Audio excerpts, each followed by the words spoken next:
ആളിയാ എനിക്കിന്ന് അവനെ ഇടിക്കണം, ഇടിച്ചേ പറ്റുള്ളൂ, അല്ലാതെ ഈ പരിപാടി തീരിച്ചിരിക്കുമെന്ന് പറഞ്ഞാൽ ഒടിച്ചിരിക്കും. എന്തോ പ്രശ്നം പറയണ്ടണ്ണ, ഫുള്ള് വീടിൻ്റെ അടുത്തൊരുത്തണ്ണ വൻ സീനാണ്.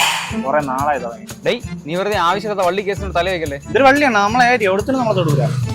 ഒന്നും ചെയ്യൂല. അതുകൊണ്ട് പോലീസ് കേസ് കൊടുത്താൽ നീ എന്ത് ചെയ്യും? കേസ് കൊടുക്കാൻ പറഞ്ഞാൽ കാല് തല്ലി ഓടിക്കും. വേസ്റ്റ്.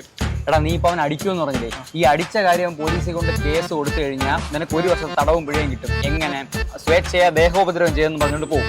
ഇപ്പൊ നീ കൈയും കാലും നെല്ലൊടിക്കുമെന്ന് പറഞ്ഞില്ലേ, ഒടിഞ്ഞ കൈയും കാലും കൊണ്ട് പോലീസ് സ്റ്റേഷനിൽ പോയി അത് സ്വേച്ഛയായ കഠിനമായ ദേഹോപദ്രവം 7 വർഷം തടവും പിഴയും കിട്ടും. ചുമ്മാ എന്തിനാ അവനവന്റെ ജീവിതം കൊണ്ടാണ് അവനടുത്തൊക്കെ പോകാൻ പറയണം അങ്ങോട്ട്. പിന്നെ അവന്മാരൊക്കെ എന്ത് ചെയ്യാന്നാ, അവന്മാരൊക്കെ പൊതുജന ശല്യമായിട്ട് അങ്ങനെയാണെങ്കിൽ ഞാൻ ഒരു കാര്യം ചോദിക്കട്ടെ, ഇന്ന് ഞാൻ വരുന്ന വഴിക്ക് ബസ്സിൽ ഒരു കള്ളുകുടിയും കേറിയിട്ട് ഭയങ്കര അലമ്പായിരുന്നു, അത് ഏത് വകുപ്പ് പെടും? എടാ ഞാൻ ഇപ്പോഴാണ് അറിയാത്തത്. നീ ചായയുടെ പൈസ കൊടുത്തില്ലേ മേളോട്ടാ, എനിക്ക് വേറൊരു പരിപാടി ഉണ്ട്.